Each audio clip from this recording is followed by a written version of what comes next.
আপনারা জানেন বিগত 16 বছরে আমরা সাংবাদিকতার নামে অপসাংবাদিকতা দেখতে পেয়েছি। বিশেষ করে আমাদের ইলেকট্রনিক মিডিয়া এবং প্রিন্ট মিডিয়াগুলোতে সাংবাদিকতা এবং সাংবাদিকতা যে মহান পেশা, সেটার প্রতি মানুষের যে আস্থা, সে আস্থা তৈরি না করে বরং তার আস্থার সংকট তৈরি করেছে। এবং বিশেষ করে 2013 সালের শাহবাগে গণজাগরণ মঞ্চের মাধ্যমে এই দেশে সাংবাদিকতার যে মহান পেশা, সেটাকে একটা অনেক ক্ষেত্রে একপাক্ষিক সাংবাদিকতা এবং হলুদ সাংবাদিকতার সেই প্রভাবটা আমরা সেলিব্রেশন করতে দেখতে পেয়েছি। কিন্তু এর মধ্যেও আমরা কিছু সাহসী সাংবাদিকদের দেখতে পেয়েছি যারা সবসময় স্রোতের প্রতিকূলে চলেছে, যারা সবসময় তাদের শীত দ্বারাকে উঁচু রেখেছে। এবং এই ক্ষেত্রে আমরা মাল্টিমিডিয়া সাংবাদিক যারা আছে এবং ক্যাম্পাস সাংবাদিক যারা আছে, তাদের অগ্রণী ভূমিকা আমরা দেখতে পেয়েছি। 24-এর ছাত্র জনতার অভ্যুত্থানের শুরু থেকে ক্যাম্পাস সাংবাদিক এবং মাল্টিমিডিয়া সাংবাদিক যারা ছিল, তাদের সাথে আমি শুরু থেকে কানেক্টেড ছিলাম।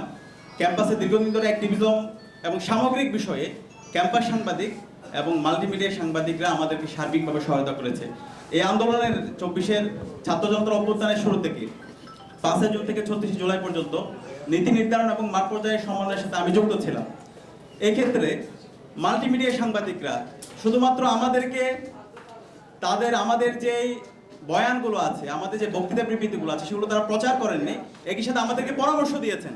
এবং আমরা যখন বিপদে পড়েছি, তখন তারা আমাদের কাছে এসে তারা আমাদেরকে সেভ করে তারা আমাদেরকে নিরাপদ জায়গায় আমাদেরকে নিয়ে গিয়েছেন। সবচেয়ে ক্রুশিয়াল মোমেন্ট যখন ছিল, আপনারা জানেন 14 তারিখ, যেদিন তুমি কে আমি কে রাজাকার রাজাকার স্লোগান হয়, এর পরবর্তী দিন নিষিদ্ধ ঘোষিত ছাত্রলীগ, আওয়ামী লীগ এবং তার পেট্রো বাহিনী, খুনি হাসিনার পেট্রো বাহিনী পুরো ক্যাম্পাস ঘিরে ফেলে। ছাত্রলীগের সন্ত্রাসীরা এবং টোকাইরা ক্যাম্পাসে অনেক অস্ত্র নিয়ে আসে। মধুর ক্যান্টিনে তারা অস্ত্রের মজুত করেছিল। এবং সেই সকল ইনফরমেশনগুলো জীবনের ঝুঁকি নিয়ে মাল্টিমিডিয়া সাংবাদিকরা তারা ওখানে গিয়েছিল এবং আমাদের কাছে তথ্যগুলো তারা আমাদের কাছে প্রেরণ করেছিল। এবং 15 জুলাই 1:40-এর দিকে যখন রাজুতে আমরা প্রোগ্রাম করছিলাম, আমাদের একটা গ্রুপ হলপাড়ার দিকে গিয়ে মুসাদ্দিক সহ অনেকে ছিল, তখন তারা শিক্ষার্থীদেরকে ডাকছিল। তখন ওইখানে নিষিদ্ধ ছাত্রলীগের সন্ত্রাসীরা আমাদের ভাই বোনদের উপর ন্যাক্কারজনক হামলা করে। ওই সময়ে বর্তমান তথ্য উপদেষ্টা মাহফুজ আলম ভাইয়ের সাথে আমার কথা হচ্ছিল। ওই সময়ে এই হামলার প্রত্যেকটা ছবি জীবনের ঝুঁকি নিয়ে এই মাল্টিমিডিয়া সাংবাদিক আপনারা যারা ভাই বোনরা আছেন, তারা জীবনের ঝুঁকি নিয়ে ওখানে গিয়েছেন, প্রত্যেকটা ছবি সংগ্রহ করেছেন এবং পুরো জাতির কাছে এই রক্তাক্ত আমাদের ভাই বোনদের ছবিগুলো আপনারা পুরো জাতির কাছে আপনারা তুলে ধরেছিলেন। সে কারণে আপনাদেরকে আন্তরিকভাবে ধন্যবাদ জানাচ্ছি। এর পাশাপাশি যখন সমন্বয়কদেরকে জিম্মি করে রাখা হয়েছিল, সমন্বয়করা অনেকে রেজিস্টার বিল্ডিংয়ে ছিল, ছাত্রলীগের সন্ত্রাসী তাদেরকে ঘিরে ফেলেছিল, সেখান থেকে উদ্ধার করে এই মাল্টিমিডিয়া সাংবাদিকরা তাদেরকে উদ্ধার করে নিয়ে এসেছিল।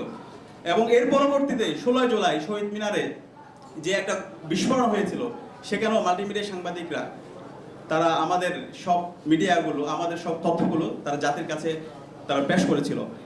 একইভাবে 17 জুলাই যে গাইবানা জানাজা হয়েছিল, গাইবানা জানাজায় হামলা এবং ক্যাম্পাস যখন বন্ধ হয়ে যাচ্ছিল, শিক্ষার্থীরা যখন হল থেকে যাচ্ছিল, তখন নিষিদ্ধ ঘোষিত ছাত্রলীগের সন্ত্রাসীরা আমাদের ভাই বোনদের উপর ন্যাক্কারজনক হামলা করছিল শাহবাগে, পলাশীতে, এরপরে হচ্ছে কাটাবনের মোড়ে। সেখানে আমাদের মাল্টিমিডিয়া সাংবাদিকরা তারা প্রাচীর হয়ে দাঁড়িয়েছিল, তারা ওইখানে আমাদের ভাই বোনদেরকে নিরাপদে বের হওয়ার জন্য তারা ব্যবস্থা করেছিল। একই সাথে 18 জুলাই যেদিন ঢাকা বিশ্ববিদ্যালয় ক্যাম্পাস বন্ধ হয়ে গেছে, যেখান থেকে আন্দোলন শুরু হয়েছে সেই ক্যাম্পাস বন্ধ, পরবর্তীতে আন্দোলনটা সারা দেশে ছড়িয়ে দেওয়া এবং প্রাইভেট ইউনিভার্সিটি সহ সবাইকে এঙ্গেজ করা, এই ক্ষেত্রে এই তথ্যগুলো সবার কাছে পৌঁছানো এবং প্রাইভেট ইউনিভার্সিটির ওই জায়গায় গিয়ে তথ্যগুলো সংগ্রহ করার ক্ষেত্রে আমরা মাল্টিমিডিয়া সাংবাদিকের গুরুত্বপূর্ণ আমরা ভূমিকা দেখতে পেয়েছি। এবং 19 তারিখ ইন্টারনেট ব্ল্যাক আউট এবং কারফিউ চলাকালীন সময়ে যখন আমরা কি করবো বুঝতে পারছিলাম না, সেই সময় যখন আমরা 9 দফা তৈরি করলাম, 9 দফা তৈরি করার পরে যখন আমাদের প্রত্যেকটা মিডিয়া হাউসে সবগুলো মিডিয়া হাউসে যাওয়ার সুযোগ ছিল না, এক্ষেত্রে আমাদের মাল্টিমিডিয়া সাংবাদিক অনেকের সাথে পরিচয় ছিল, ক্যাম্পাস সাংবাদিকদের সাথে পরিচয় ছিল।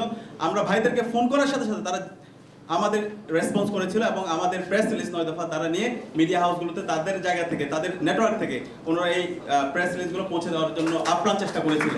এবং এই 19 তারিখ থেকে 25 তারিখ পর্যন্ত আপনারা জানেন বাংলাদেশে একটা গণহত্যা এবং শিশু হত্যা সংঘটিত হয়েছে, ইন্টারনেট ব্ল্যাক আউট এবং আমাদের ইলেকট্রনিক মিডিয়াগুলোতে প্রতিনিয়ত প্রপাগান্ডা করা হচ্ছিল।